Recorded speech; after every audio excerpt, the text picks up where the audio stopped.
हरसी मिले उठ रमा निकेता, और बैठे आसन ऋषि समेता। आज भगवान ने कहा नारद नीचे बैठने की जरूरत नहीं है, बगल में बैठो। नारद जी ने कहा वाह, इतना अद्भुत स्वागत, हमेशा नीचे बैठता था, आज तो बगल में बैठने का सुअवसर मिल रहा है, यही मेरी उपलब्धि है। और भगवान नारायण ने कहा नारद कैसे हो, बहुत दिनों में आपने दया की है। नारद जी ने कहा क्या बताऊं, आपको तो पता ही होगा, इस समय मैं तप करके लौटा हूं, और तो और मैंने काम को जीत लिया, मैंने क्रोध को जीत लिया, अरे और तो और मैंने लोभ को जीत लिया, इसी कारण से मैं आ नहीं पाया। वाह नारद, तुमने काम को जीत लिया, तुमने क्रोध को जीत लिया। मन ही मन भगवान नारायण मुस्कुरा रहे हैं और भोलेनाथ की माया को प्रणाम कर रहे हैं। वाह भोलेनाथ। नारद इस बात को अपनी महत्वता दे रहा है, अरे वो जगह ही ऐसी है कि जहाँ भोलेनाथ ने काम को जला करके भस्म कर दिया था, वहाँ काम क्रोध लोभ जैसी कोई वस्तु उस जगह पर आ ही नहीं सकती थी। वाह भोलेनाथ, आपकी माया ने तो नारद को अभिमानी बना दिया। वाह नारद। नैष्ठ को ब्रह्मचारित्वम् ज्ञानम वैराग्यवान् सदा, कथं काम विकारिष्यात् जन्मना विकृता शुद्धि।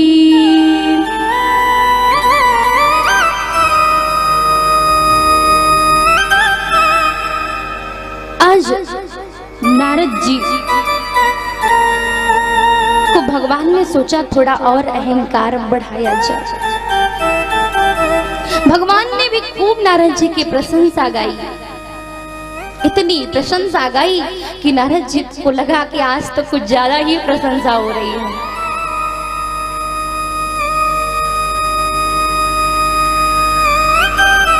कभी कभी प्रशंसा हमारी अवनति का कारण बन जाती है।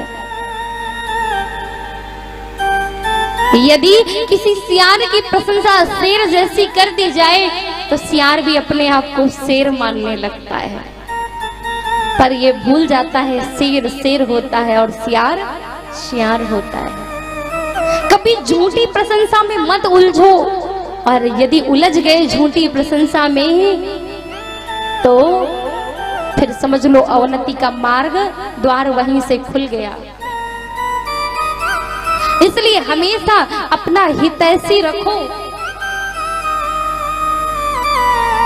तभी तो शास्त्रकारों ने कह दिया ना, निंदक नियरे राखिए आंगन कुटी छवा। यदि जीवन में निंदक ना हो तो आप कभी कोई अच्छा कार्य कर ही नहीं सकते। प्रशंसा वो कतार है जो आपको नित्य दिन काट करके अवनति के मार्ग पर ले जाती है। इसलिए प्रशंसा पर कभी ध्यान मत दो। आज नारद जी अपनी प्रशंसा पर ध्यान दे रहे थे, इसलिए भगवान से भी उसी भाव से मिले। और आज उर अंकेरु गर्भ तरु भारी, इतना अहंकार जागृत हुआ, भगवान ने खूब प्रशंसा करके नारद जी को विदा कर दिया। पास में बैठी थी लक्ष्मी जी। लक्ष्मी जी ने कहा बताइए नारायण, आपके शिष्य आए थे और आपने उन्हें और अभिमानी बना दिया। यदि आपका शिष्य अभिमानी हो जाए तो आपके तो उसको सही करना चाहिए। भगवान नारायण ने कहा किया गया था, भगवान शिव ने मना किया था कि ऐसी कथा किसी को मत सुनाना। लेकिन उस बात को नारद जी ने ध्यान नहीं दिया। यदि किसी को फोड़ा निकला है तो डॉक्टर प्राथमिक उपचार देता है कि दवा खा लो बैठ जाएगा, और यदि दवा ना खाओ तो वो फोड़ा बड़ा हो जाएगा। तो फिर डॉक्टर बोलता है कुछ दिन प्रतीक्षा करो, इसका ऑपरेशन करना पड़ेगा, उसको बढ़ाना पड़ता है। फिर यदि पहले ना दबाया जाए तो उसको इतना बढ़ाना पड़ता है कि उसका ऑपरेशन करने लायक बनाना पड़ता है। तो भोलेनाथ ने दवा दी थी पहले दबाने की, लेकिन नारद को अच्छी नहीं लगी, तो अब इसका थोड़ा जो गर्भ है उसको बढ़ाना पड़ेगा, तभी उसका ऑपरेशन होगा।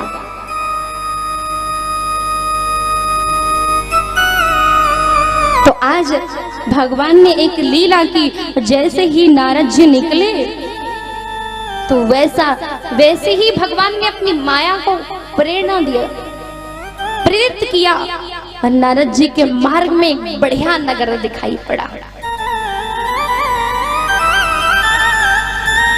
श्रीपति निज माया तब प्रेरी, पति माया प्रति प्रेरी, सुनहु कठिन करनी प्रेरी केरी, सुनहु कठिन अति प्रिय अति प्रेरी, बसहि नगर सुंदर नर नारी, बसहि नगर सुंदर नर नारी, अगणित है गए तीन समाजा, अगणित है गए नेह समाज, त्रिपुर बसई सील निधि राजा, त्रिपुर बसहि शीस निज समाज।